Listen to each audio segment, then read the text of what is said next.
Hello, welcome to the Tim Weichselbaum Show. This is episode 56 of the program.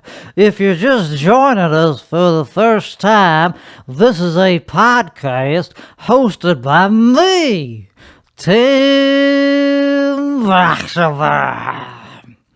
Good luck spelling that. Somebody had me try to spell my name on a previous podcast that I did yesterday. Like, can you spell your name for the people listening? I was like, ugh, do I have to? I don't like spelling it because it's 12 letters long. That's very long. I just prefer people to just take a stab at it. If you're only hearing me by name and you don't have it spelled out for you on whatever platform I happen to be appearing on, just spell it out. I mean, who cares? I'm not trying to get famous. I'm already pretty cool. Hey, oh, I already get laid whenever I want. All I gotta do is dress like this. Okay, let's start the show. So anyway, all right, okay. So I'm wearing a tracksuit. Designed by Stella McCartney, that is the daughter of Sir Paul McCartney. She's a very talented fashion designer, and I'm a fan of her child clothing division, whatever the hell whatever it's called. I'm a fan of that. So that's what I'm wearing, and it's pretty hard to not take notice of when you're kind of like. When I'm in public, I wore this in public last Tuesday. Okay, sorry for doing all the voices. I don't know. I'm a voice actor. I'm a musician. And so I have this thing where I like to do voices. Isn't that weird? So anyway, I was wearing it in public on Tuesday or Monday of this week. So it kind of goes with the episode. Like, I kind of like to wear the same clothes on the episode that I wore in public that week because I can only wear shit like this a couple times before people start to be like, okay, we get it. You dress weird. You can you stop wearing the same shit? Actually, this is not that bad. I got a lot of compliments when I wore it in public on Monday in Austin downtown. As soon as I got out of my car, I was like, I'm definitely gonna have people say things to me, ranging from nice to polite to rude, the whole spectrum. If you wear this in public, people are gonna definitely say things to you, even if you didn't ask them to. And yeah, you could hear the annoyance in my voice already. You could hear that I'm already kind of annoyed that I have to talk about this. But hey, it's a good thing. It's a good thing to be memorable because you have to show face sometimes in the entertainment business. And that's what I'm doing. I'm a fucking entertainer. What, you're not entertained by this? Well, then tune out. Hey, at least I got you to watch for this long. I'm not trying to make bank off. I'm not trying to get you to watch the entire thing. Hey, so anyway, I was just walking down La Vaca or whatever the hell, Brazo. Yeah, that street. I was walking down there to get to 6th Street, and as soon as I was walking past some cool people on the street, they're like, nice. You know, it was a homeless person. I took it as a compliment because homeless people do compliment you all the time because they're trying to get money. But I could tell when it's a genuine compliment because I'm not like blind to genuine emotions and whatever. So it was like, I know I look good. I don't need to be told I look good, but if somebody gives me, hey man, you look good today. I was like, thank you. And then they were like, can I get $2? I was like, no, sorry, but thank you for the compliment. That's what I do whenever I'm on Dirty Sixth and somebody asks me for money. I don't do what most people do, which is to say, I don't have any money. Sorry, I don't have cash on me. Yeah, I don't do that because I'm not gonna lie. Of course, I got cash on me, so I just say no. Sorry. I just give them like a stern no. Because that's more polite than lying, I think, because of course I got fucking money on me. I just don't want to give it to you. So I just go, no. And they usually get the hint that I'm pretty much not going to be convinced to give them money. And then if they really press me, I just go, sorry, I'm a Trump supporter. I voted for Trump. I don't like homeless people. Sorry. You know, like, sorry, I just want you to not be here.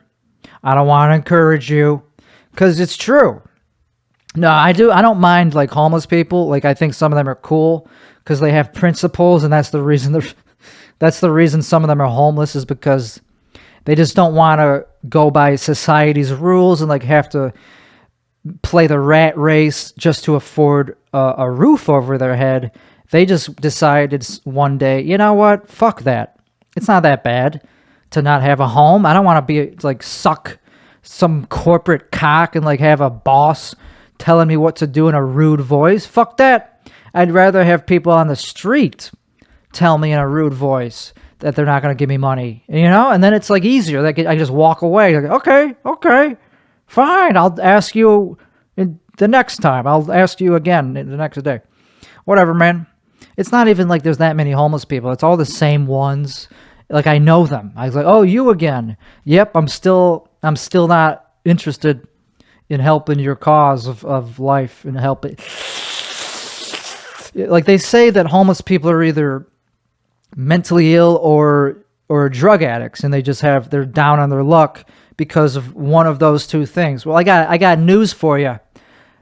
Being addicted to drugs is a mental illness. So we could just round down. We could just group those two things together and just say that pretty much all homeless people are mentally ill. Because it's some kind of mental illness, whether it's substance use disorder, bipolar, schizophrenia, who knows? Like, even just, like, I don't know, pretty much even ADHD people could become homeless because they just can't handle, they just don't have any ability to have an organized, I don't know.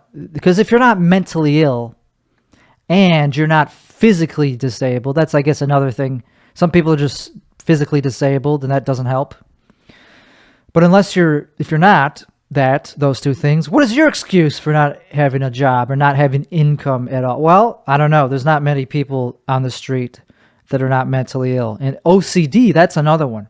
You could have OCD and be homeless if you didn't already know. I'm an expert on this. Okay, let's start the show. Okay, so let's do a nice little update. I'm doing a podcast tour. Till I guess is doing a podcast tour. Started in 2023. I already recorded 3 podcasts besides this one. This one does not count as the tour. It'll be listed on there just as, like, whatever, every Friday this comes out. But I'm doing other people's podcasts. I'm outsourcing. I'm collabing. I'm learning how to collaborate with other artists and content creators in the Austin area. I will drive anywhere within 100 miles of Austin to do a podcast, because why not? I get the gas. I don't have a Tesla, so I do have to pay it costs a lot of money for gas, because I drive a Miata, and it only takes premium fuel, so it's not cheap, but it's worth it because I'm investing in myself. I'm promoting myself on this podcast tour. Timmy Gusto. So I already recorded 3, and I guess one of them came out. It's Outside the Shell with Nate Shell, and somebody put me on the spot. They said, oh, what other podcast did you do? And I was like, oh, fuck, I got to remember it.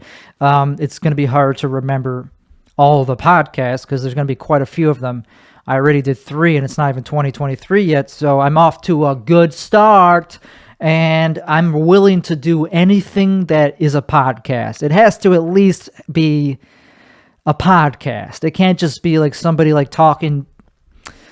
I don't know. I would do pretty much anything that people ask me to do if they call it a podcast. So I'm still researching which ones to reach out to, and I want to be professional in the way that I reach out to them. I don't want to just go up to people who I hear have a podcast and be like, oh, good idea, podcast. No, I'm going to do research. I'm going to actually watch a few episodes to see if I would be a good fit and shit like that. So it's pretty cool.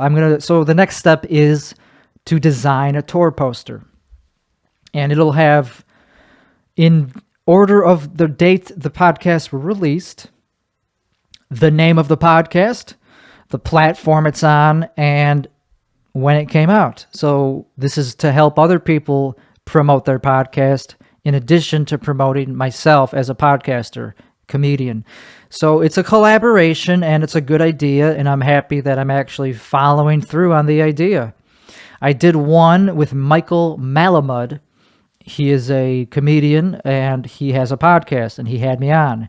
It'll come out in a couple weeks. I don't know. And that was a very good one. And then I did one just yesterday called The Originals Podcast with Caleb Ogden, and that was a good conversation. You know, I like to adapt to my surroundings. Like, if the podcast is about a specific topic, fine. I will do my research to try to add value to their podcast. I'm not just trying to leech off of their platform. I'm trying to add value and make it a good episode. I am good at podcasting. I do have a good radio voice. Thank you very much. I already know that. So you don't have to tell me. If you want to give me a compliment, make it something that I don't already know I'm good at. Like, I don't know, that I have a nice dick. I already knew that. Never mind. Tell me I have a nice, I don't know. I already kind of know what I'm good at. So I don't really need much positive. I don't know. Every comedian does need praise. Occasionally, like, we just need that confirmation that we're doing something right. And I guess I do need praise on some of the projects that I've been putting out, which have been getting zero feedback, only negative feedback. I've been putting out content on Timmy Gusto's Instagram and YouTube that is getting absolutely no positive attention. But I still know that it's funny, at least in some way. It's just that it's so hard to, like, on its own, it doesn't really stand up as good quality content because it's so out there, and it has no context. It's just a white dude being very, like, edgy into a camera. And it's not stand up. It's just like an art piece that I did in this room while I was on magical mushrooms. I was just doing that and, like, karaoke and changing the lyrics on songs. And, like, it is funny. Parts of it are, I would say, pretty funny. I know. I just know it's funny. But it's not getting much positive attention yet because it's so out there. So whatever. That's just part of being an artist. You just got to stick to your guns. Keep going. I'm learning. I'm throwing shit at the wall still. Timmy Gusto is still a very new comedian. He's only been out there for a few months. So I can't be too upset if I only have a few followers, So we just got to keep going. Eventually I'll be big and famous. I don't want to use the word famous because Dolly Parton is famous. Marilyn Monroe is famous. There's not very many famous comedians right now. Sebastian is famous. Dave Chappelle, Joe Rogan, Patton Oswalt. There's a few that are legit famous. But even if like, the word famous, you can't just throw that word around because most people, if you're not a household name, you're not famous. Even if you're like Shane Gillis or Mark Normand. To me, they're famous. To me, they're like pretty fucking famous. But they're still not quite that famous to like everybody who's not in the comedy world. So that's why it's like, it's not, I don't know, man. They're well known. They're the highest respected comedians working today, Ari Shaffir. But that doesn't mean everyone's heard of them. So anyway, let's get this show going on the next topic. Okay, baby. Sleep apnea. I still have it. It sucks. I might have to get my tonsils removed at some point in my life. I'm not too excited to do that. That's something I'm not looking to do right away because I'm a singer and it'll open up my throat to sound less nasally. I'll actually be able to talk and vocalize from my throat. and chest a lot easier. I don't really do that because I have a very narrow pathway in my windpipe because of the sleep because of my tonsils. I have very large tonsils. So that's why I talk through my nose a lot. And I sing through my nose like la la la la la la la. I do know how to sing. I wouldn't say I'm like a good singer, but I'm not a bad singer. I'm kind of in the middle of like, I'm in the upper middle class range of being a vocalist. I could definitely do it. But I don't know. It's a sensitive subject. Like when somebody finds out that I sing, I don't know, man. I got to be humble about it. I got to be like, yeah, I could sing. I can't just be like, yeah, I know how to fucking sing, motherfucker. La, la, la, la, la. And then I do that. And then they go, whoa, that's not good. That's not good. Shut the fuck up. So anyway, sleep apnea. It sucks. So I got the CPAP machine. It was like $1,200. It's a good one. It's the latest technology. It's fucking pretty nice. And I got this mask that's very invasive. It's not comfortable to wear. There's two straps, like one goes around your head, and then one goes around the lower part of your face. And it's like a Darth Vader mask, and so it covers the bottom of my nose and my entire mouth. And it takes a while to get used to. I figured out how to get it on there to be sealed so that the machine works and it's quiet. And you just hear yourself breathe like... So that's something I'm not used to doing, like hearing myself breathe loudly, and sometimes there's like air that you hear, like, and it's not super comfortable. So I've not been able to wear it all through the night. It's very difficult to get to sleep with this thing on because I'm a side sleeper. I don't really fall asleep until I'm on my side, and this thing, it doesn't work because it's very hard to get to sleep with the mask on. But when I take melatonin, I can fall asleep. So then it works. So I did it a few times with melatonin, and I was able to get somewhat close to a full night's sleep. I was still waking up. I still had to wake up to take a drink of water and then go back to bed a million times. So, but the mask, the CPAP, it worked. I woke up without a headache.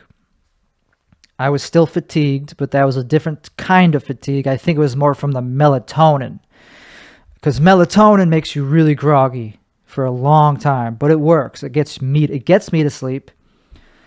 But what I noticed with the CPAP, when I actually use it for the whole night, I wake up feeling like it's a different day than when I went to bed. See, this is a huge fucking thing. If you don't get if you don't go through the full cycle of sleep, you're not going to feel like it's a different day when you wake up. You're just going to be like, okay, that was a weird nap. That was a very long nap. And you have a headache. I still kind of have a headache.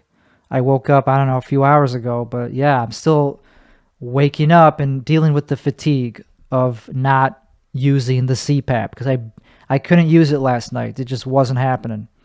So that sucks. So I bought a new mask. I ordered one as soon as possible. I was like, because I'm very pro treating this thing. It's very weird to get used to using this machine every night, but it's kind of weird to have to use that type of thing. So, but I'm very pro. I want to fucking treat the disease. It's terrible to not treat this thing. So I got a new mask it's supposedly the most non-invasive mask that they sell.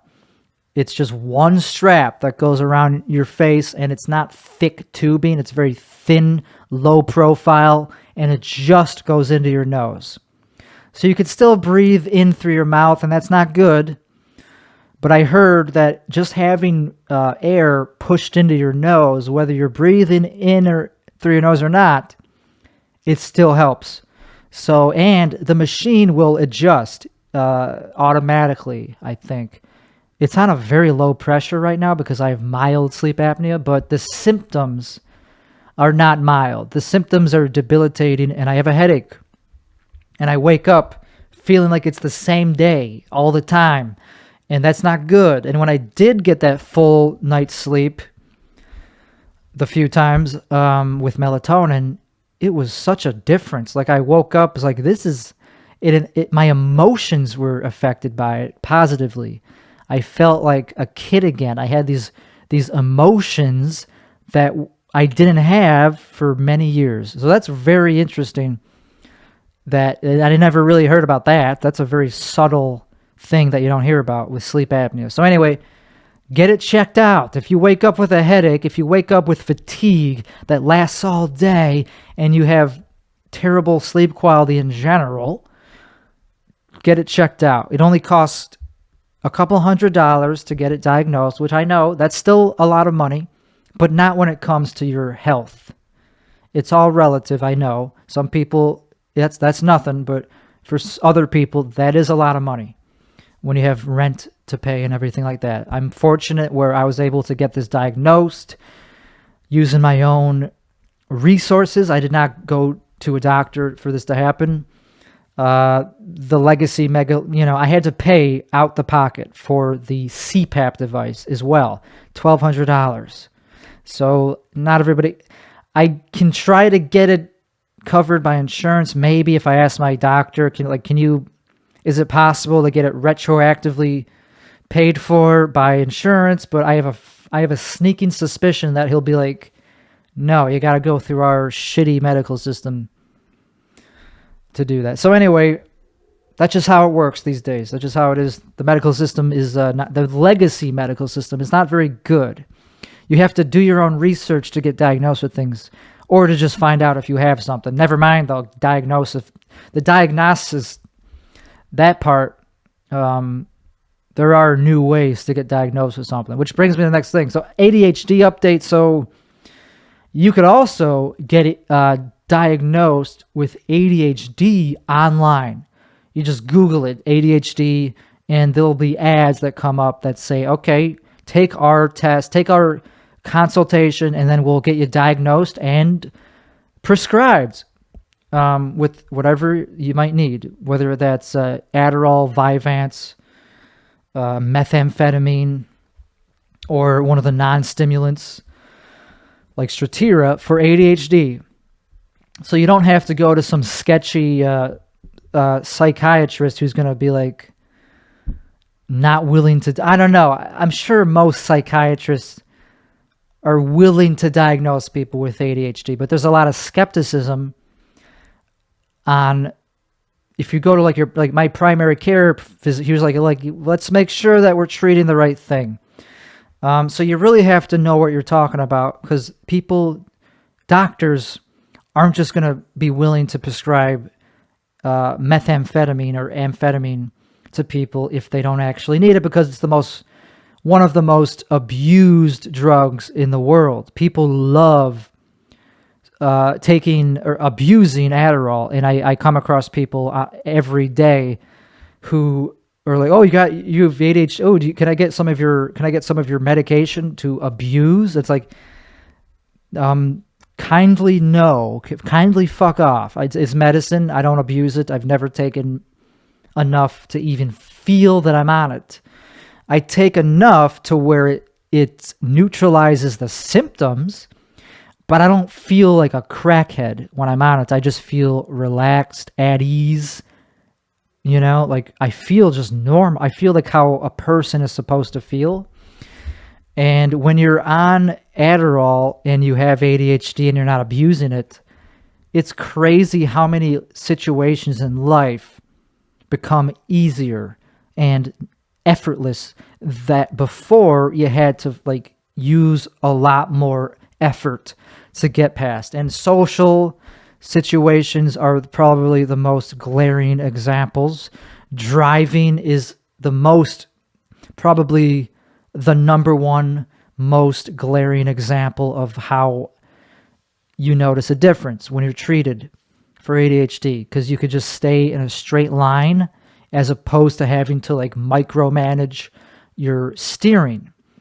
This is a foreign concept to people without ADHD. They go, what? You have to exert, it's hard to stay in your lane, and like yes, you get sensory overload.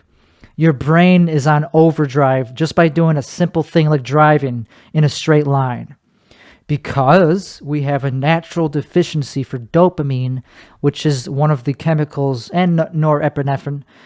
Those chemicals are involved in muscle coordination, in locomotion. So it makes sense. It doesn't make you more extreme.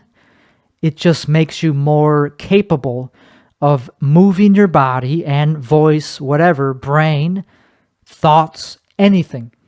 It gives you more precision in your movements, in your emotions, in the way that you talk to people and modulate your physical movement. If you take too much, then you're gonna look like a crackhead or a meth head.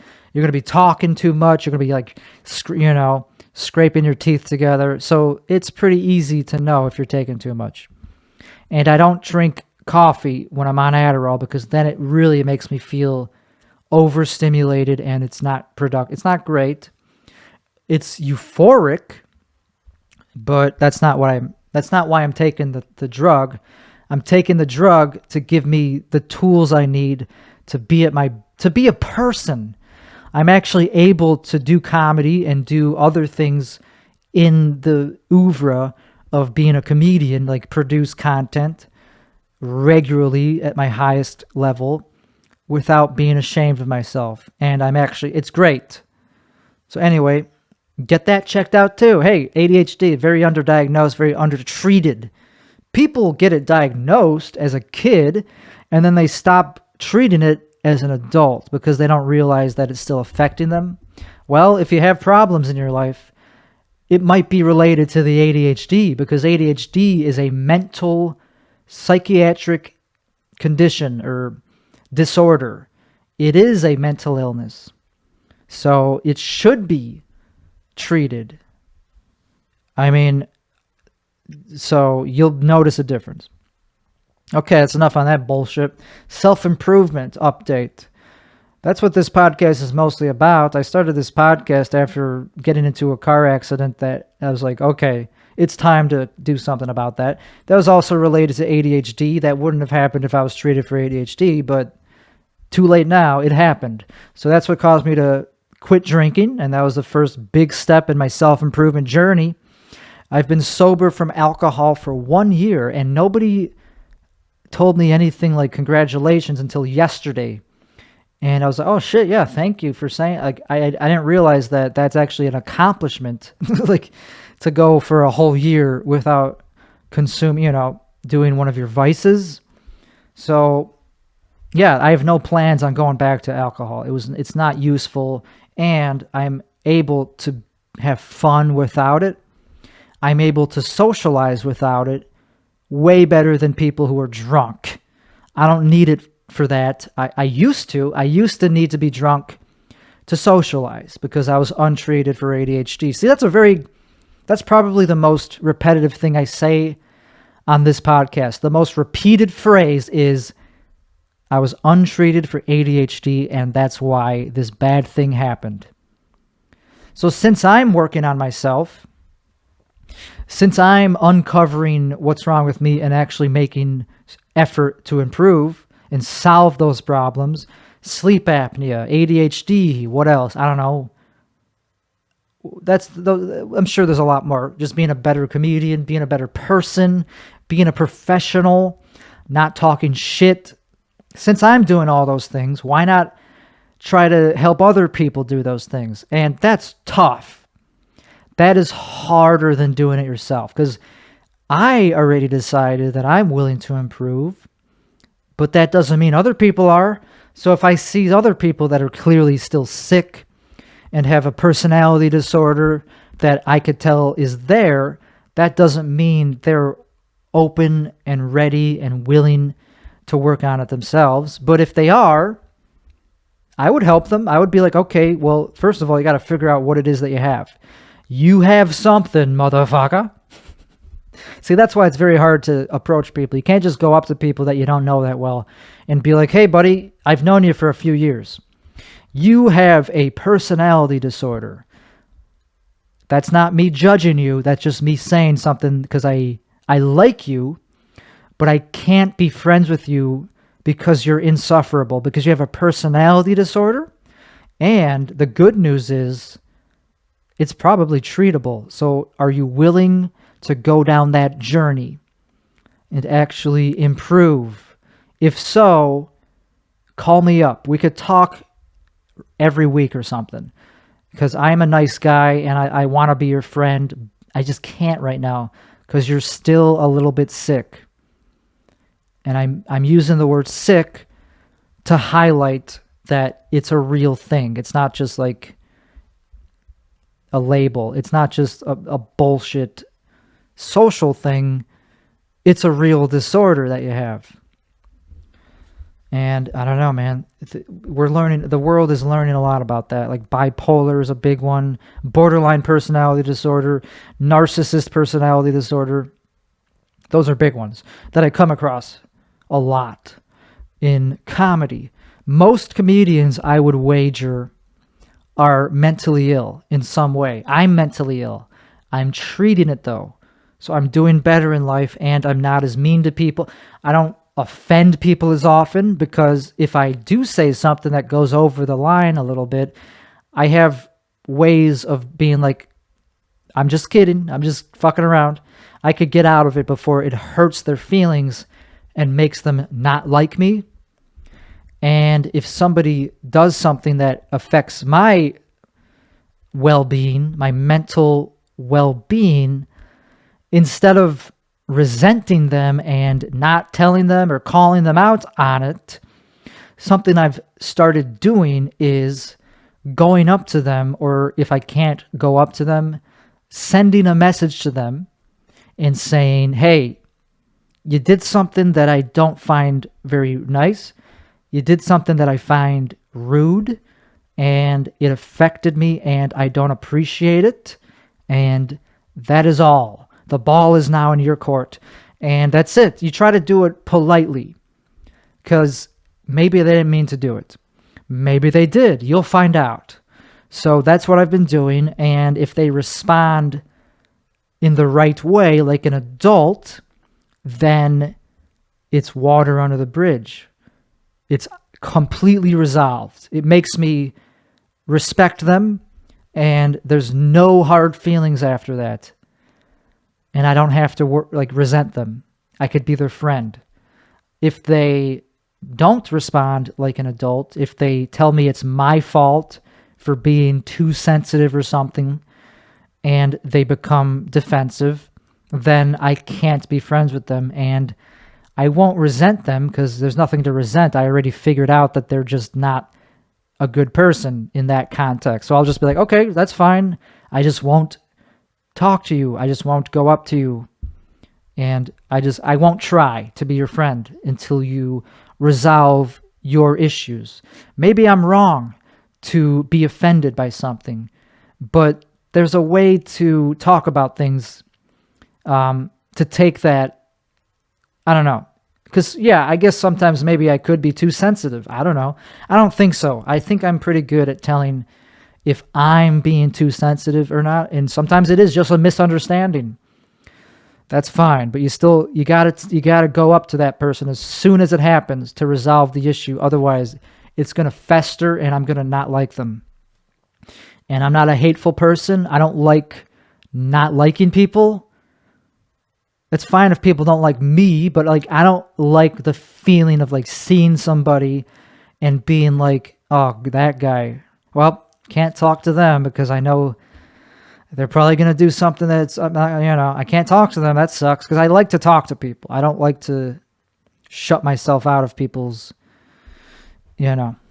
circle or whatever you want to call it. So anyway, that was boring. Let's talk about what I've been doing besides this podcast. So this is a weekly podcast. What do I do besides this right now? Well, I'm a full-time podcaster, comedian, and entertainer. So I do many different things. I have many projects in the back burner that I already kind of produced, but I didn't finish post-production. I recorded it, but now I got to edit it. And there's a few examples of those types of projects. I have a song that I'm working on. That is the hardest fucking thing in the world. To actually produce a song. You could have all the technical skills to produce something, but that doesn't mean you have the patience and the motivation to actually follow through on it, because you could be talented as fuck and be a great composer and producer of music, but it takes a lot of work. And by work, I don't just mean like moving around and clicking on stuff. That's fine. I like doing that. I like clicking on stuff and typing shit and like program. It's the creative decisions that you're making that make it difficult to produce a completely original song, or any song, even if it's not completely, even if just like a remix or a cover song. To do that from start to finish involves literally hundreds, if not thousands, of creative decisions. So that's why it's easy to procrastinate. I really want to finish these songs and make the music video to go along with it, because I already invested money into this. I bought like a fucking flute. I literally bought a flute for one music video that I want to shoot, and I haven't done it yet, so it's just on the back burner because I gotta finish recording the song first. And I'm getting there in steps. But like I said, there's hundreds of creative decisions that it needs to be made for this to happen. So another example is a documentary type thing. Not really, but like a little comedy type video that could be up to like 10 minutes long, maybe even longer. It's about 20 to 30 minutes of footage in total, but I don't know if I'm going to release the entire thing. I'm probably going to get rid of the boring parts. But I did it in one shot, one take of me. It's called A Day in the Life of a Comedian. And I filmed it using my new 360 action cam. It's me driving to a comedy club in downtown Austin, one of the premier comedy clubs in the whole city. So I started with me in my garage, and then all the way to the parking garage, and then me getting out of the car and walking to the club. That's pretty much where it would end, is when I get to the club. And there's a lot of funny little moments in that, and it's pretty crazy. The footage itself is pretty fucking cool because I put the camera outside the car. So I had this selfie stick that was pretty long, and the camera just hanging out the fucking window of the car, picking up me and everything else, 360. So I had to fucking edit this clip, or these shots, which took probably about 3 hours just to tell the editing software where I wanted the camera to be pointed, because it pans and tilts around. So you can't just start editing. You have to tell the software, okay, I want it to point at me, and then I want it to move a little bit to look at this fire truck for a little bit, and then go back. So I had to make hundreds of creative decisions just to get the first step done of post-production. Next is the actual editing, the 2D version. Now that I did the 360, I got it down to a flat 1080p video. It was recorded in 4K at 60 FPS. So now it's at 1080p, 60 FPS. So now I'm able to actually do the real editing and start getting closer to the final product, which will be a mockumentary called A Day in the Life of a Comedian. And it's me driving to kill Tony. And it's not only me driving, I'm talking a lot. I was in character, and it's pretty fucking cringy. Parts of it are pretty, like, cringy because I was really hamming it up. I was like, I'm going to be famous. That's part of it, though. That's, like, why it's funny, too. It's like, but as I was watching it last night, I was like, holy crap, that is, like, embarrassing. But then I realized that, yeah, it's funny. I just have to edit it in a way that's not redundant, only put in the parts that are funny. And the audio is not very good, so that's the part where I fucked up. I forgot to bring my portable audio recorder in the car. That would have made for a much higher quality end product. So the audio is not very good because it's just on the camera itself. So it picks up a lot of wind noise, so it's not great. But I was planning on just adding music over it anyway. So it's not a big deal. I'll try to make it work and be funny and make reels of it. It's ridiculous, though, because I was dressed crazily. I was wearing, my Versace tracksuit or whatever with my sweat, whatever. I was wearing that flashy, iridescent hoodie. So I looked like a clown, and I was talking the whole time very loudly to narrate. I was like, well, here I am. I'm on my way to be a comedian. I'm going to be famous. I'm a fucking I'm fucking awesome. And I kept doing that the whole way to the club. Even as I was walking past other comedians, I was like, I'm fucking better than these people. And, I picked up a lot of people, obviously, because it picks up everything. So I had to move the camera around to not pick up other people's faces, I was trying to be respectful because this is about me. It's not about other people. But a few people did interact with me and yell at me. Like literally some people just started yelling as I was walking by them. They're not used to being filmed, I guess. Which you're allowed to film people in public. If you're in public, you can't be surprised if somebody films you. So it's not like I have to blur their faces or anything, but I'm probably going to blur some things like my address, like some things in my neighborhood just for privacy's sake and shit like that. But whatever, I'm not expecting to get famous from it. I'm not really expecting anybody to really watch it except for maybe some of the reels that I hope will come out good because I'm not famous yet. I don't really have a following. Nobody gives a fuck about a documentary of me driving to a comedy club, but it'll age really well. Once I do become successful, it'll age like, oh, that's cool. So I'm pretty happy with the idea. It's just kind of ridiculous. So another thing that I did with the 360 camera that actually is probably a lot better than the thing I just said is I filmed myself doing stand-up comedy with it. I don't ever film my sets, which is pretty dumb. I mean, if you want to be a comedian, you should probably film your sets, at least the ones that are in front of a real audience, because you never know if something is worthy of going viral or even just getting a couple thousand views or whatever. Like, stand-up is watchable, so you gotta film your sets. Not every single open mic, but just the ones that actually get a crowd and you're gonna do well at. So I filmed myself at the heckle mic at Creek in the Cave with the 360 camera and with high quality audio. I was prepared. I planned it out.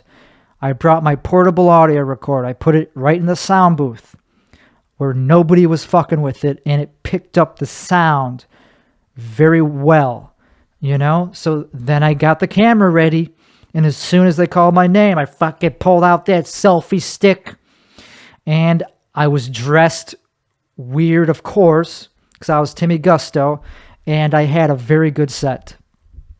It's a heckle mic. So what that means is the format is they give the comic a minute without heckling, and then as soon as it's a minute, they ring a bell, and the audience can just start interrupting and yell out whatever they want. So it's a great fucking mic. It's my favorite open mic in the whole city. I look forward to it every week. I'm probably not going to do it this week just because I did it last week, and it was a productive set. I got a clip out of it. So finally, Timmy Gusto has a clip for stand-up, which I could use to try to get actual gigs. And is that for sure? Maybe not, because it's a minute of stand-up, but it's high-quality stand-up, and like I actually did well, so it's good. But also, the way I filmed it is what is going to really make it good, because I could move the camera around to pick up me from far away or as close as I want, and I could swivel it around to pick up the audience as they were making fun of me. So this is cool. So I filmed it in 5.7K, so even more than 4K. But I have to edit it still. I have not even edited the angles on it yet. So it'll be converted to 1080p, but it'll be 30 FPS. And that's going to take a long time to edit, even though it's only 5 minutes long, because there's so many creative decisions involved in just where to point the camera and how far away, and you could set keyframes so that it slowly animates towards whatever the subject is. So that's quite a bit of manipulation just for the first phase of editing. Then that's pretty much it. I don't think I'm going to have to make many cuts. I just have to set the angles, and I will also produce reels. This is probably the highest quality product that I'm working on that'll actually get me views, because you can't just be a stand-up and not put out clips of your stand. You got to at least put out, if you're a new stand-up, if you are not already getting work, you need an up-to-date clip. And if it's just a minute, that's fine. A minute of high-quality stand-up is actually just enough for people to be like, okay, I'll give you a shot on my show, even if it's just a guest spot. I would love to just do a guest spot. I'm not looking for a full 10-minute spot quite yet. I know my limitations. I know when I'm ready for something. And then that brings me back. That reminds me that I also got booked for a show, a podcast, which is also a live show. It's called The High Tonight Show. It's hosted by Victor Martinez Jr. He's a great comic and a great person. He's been doing it for 10 years, just as long as me. So I look at him, he's a peer. So anyway, I'm very happy to be officially booked on it. I mean, he's seen me a lot. He knows that I am a pretty crazy person. Like, he's seen me do like really absurdly over the top offensive shit that doesn't work, yet he still is giving me this opportunity. So I'm very grateful for that, and it's right after Christmas. It's on the 28th of December, so I'm going to be promoting it as part of the podcast tour, of course, and I have a lot of time to prepare for it, so it'll be great. Okay, Twitter. So I got my Twitter locked. Timmy Gusto's Twitter is locked. He is unable to tweet. And I looked into it. I found out that it's because of suspicious activity. So that's pretty gay. So Timmy Gusto, it's because, I don't know, it's because I have multiple accounts, I guess. Like I switch back and forth between mine, Tim Weichselbaum's account, and Timmy Gusto's account. Both of them have no followers. So it's not like I got banned for saying something too edgy. It's just because I kept going back and forth between the accounts and talking between them, like a sock puppet account. But that's what I'm doing as a joke. I pretend to be two different people. Like Tim Weichselbaum is the Jew behind the scenes pulling the strings. He's the manager of Timmy Gusto. Timmy Gusto is just the Italian side of me who just is the performer. He's not a businessman. He's just the talent. So that's a thought out thing that I'm doing. And it's funny. but it got me soft banned on Twitter. And also another thing that happened, this podcast is not showing up on my Spotify library, which is also pretty gay. Even though I follow the podcast, it's not showing up in my library. So that's like a soft ban as well. It's like they are delisting me. It shows up in search, but that's just a thing that happened that I'm not happy about. But whatever. Got to keep trucking along until I'm big enough where they can no longer censor me. If you're a good artist, you're probably going to be censored. That's just how it goes. So anyway, we're not going to go on a whole diatribe about that, but I do want to end the episode by covering a few things about creativity and my philosophy on being an artist. So, is stand-up an art or a craft or both? It's both. Some people are very adamant against it being called an art, and that's fine. They just go, "Are you kidding me? You think I'm an artist because I do dick jokes?" It's like, okay, I hear what you're saying. You're saying that since it's so crude all the time, that it doesn't count as art. Okay, that's fine, but it is. It takes creativity to think of those dick jokes, even if they're stupid. The reason they get a laugh is because you're doing something that not everybody can do. Is it a craft? Yes, it's also a craft because it takes skill to do it well. You could be talented but not have the skills to bring those talents to the outside world. You could be untalented but still pretty good at stand-up because you did the work to acquire the skills that it takes to come up with jokes and to perform those jokes effectively. Does it mean that they're good jokes? Probably not if you're untalented. They might be somebody else's jokes. You might have just bought them from somebody else. That still means you're a legitimate stand-up comic, but you're probably not a very talented one. You're just good at the skill. You're good at taking other people's jokes, like Carlos Mencia. He's a very skilled stand-up comedian. He's not very talented when it comes to creating the jokes. So if you're creating jokes and you're very good at that, yeah, you're talented. But you might not have the skills to say those jokes on stage, so you'll just sell them to somebody else. So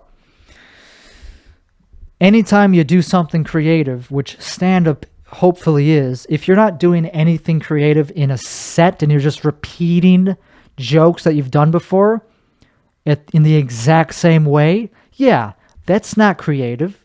That's not art. You're showing people something that is art, but you're not doing art. You're just doing the job.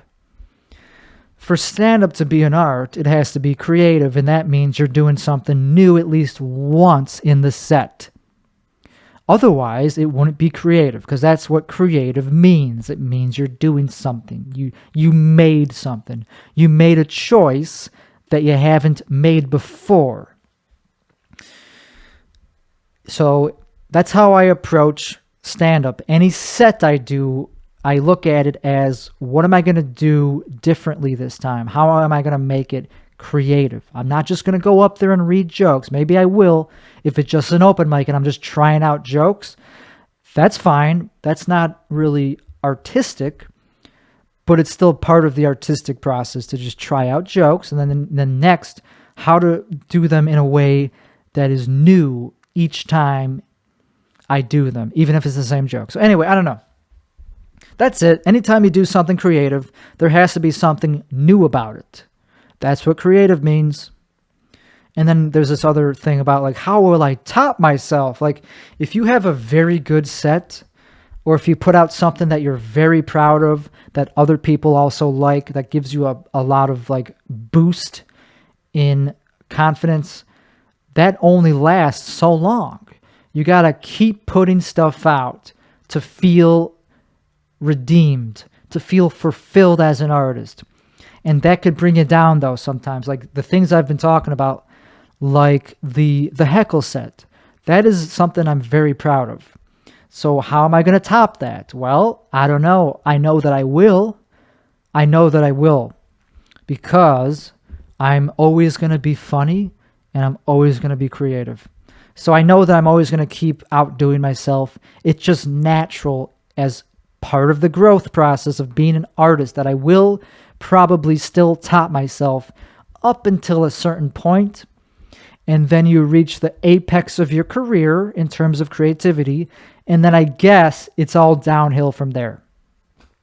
If you get locked into a specific format or a specific sound or trend, then yes, you will stagnate as an artist and you will go downhill as an artist. For example, the band MGMT was huge 10 to 12 years ago. Now they're not. They put out an album recently. I don't even think it got 1 million plays, because they're no longer at their creative peak. They're downhill because they're trying to maintain something that was great 12 years ago. But that's not what art is about. Art is about always reinventing yourself. So if you're listening, MGMT, drop it. You could keep calling yourself MGMT, but stop trying to recapture the magic of yesteryear. You have to take risks to be an artist. You have to be willing to do something that sucks to find a gem. And that's what I'm doing with all these weird ideas. Like, some of them suck.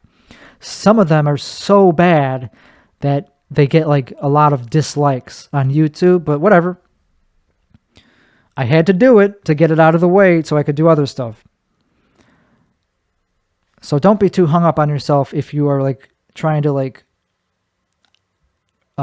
recapture the magic of something. You will if you rely on your natural artistic gifts. Just follow those. Don't follow what the world tells you to do. You have to be willing to lose your fan base if you want to stay relevant, because that fan base, they just want you to do one thing that they like. That doesn't mean you like it. And that's the type of content creator that I am. I'm doing something that I like. Doesn't mean other people are going to like this. Anyway, and you have to be confident on stage. One more thing about stand-up. There is absolutely no way you will have a good set if you're not confident. You have to figure out some way to convince yourself that you are the best at what you're about to do. Otherwise, you're going to fucking suck. You're going to be like, oh, I'm not good enough to be on this stage. No, it doesn't matter what other people did up there. You are the best at what you do. So that's all you have to remember, is that whatever, okay, that guy did very well, whatever. I'm next. I have to follow them. Okay, that's fine, because I'm the best at what I do. So if you go up there showing the crowd immediately before you even get to the microphone that everything is cool and that you are a fucking performer and you're about to give the audience what they paid for, you will do well. You also have to have good jokes. I'm not saying it's that simple of that you only have to be confident, but that's pretty much 90% of the battle of doing well at stand-up comedy. There's no way the audience is going to laugh if they see that you're scared. It's not that they don't want to. It's just that they won't, because they'll be like, oh, he's not even confident. He doesn't even think he deserves to be up there. Well, what the fuck am I paying money for? So you have to be overconfident. You have to be like, I'm the fucking shit, and then you will do well. Unless, the only exception is if it's part of your act to not look confident, then that's the exception. Then you could play into that. But, oh, hey guys, I'm depressed, I don't belong here, sorry. Like, if that's part of your act and it's funny to do that, then yes, that's fine. But be confident in that. Be confident in whatever you know is your persona. This is just something that I realized. It's like, wow, that's really all. Like, I could really decide if I want to do well or not based on the fact if I believe in myself and if I actually believe I deserve to be on that stage, the set will be great. If I just know that I am a real performer and I'm not just some asshole who got on stage out of asking for a favor or some shit like that. And then that makes it easier to ask for favors if you actually know that you're funny and are not just going to waste the stage time. Then you can go up to bookers and be like, hey, if you don't know me, I'm a comedian. Here's a clip. I would love to do even just a guest spot. And then you won't feel as bad about that. You won't have any shame in shopping yourself around and doing what a professional is supposed to do, because you will be a professional. So anyway, life is hell. So be hell back to it. Give life the same hell that it gives you every day. This has been episode 56 of the Tim Weichselbaum Show. I will see y'all next week. Have a good one, y'all.